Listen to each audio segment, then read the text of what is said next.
cách dùng axit này là axit dẻ MQ 500B, axit ở tại inox. Thì khi mà vừa hàn xong inox á, khi mà vừa hàn xong món hàng inox á, thì nó sẽ bị đen. Và ta dùng một tam bông, nhúng cái tam bông này nhúng vô cái này, xong mình quét lên đúng cái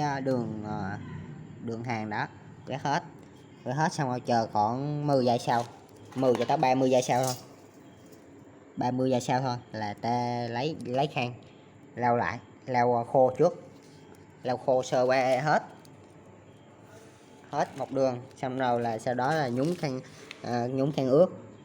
ướt lau lại lần hai. Khi mà nhúng khăn ướt lau lại là cái vết hàn nó sẽ bóng lên và nó sẽ mất hết toàn bộ vết vết đen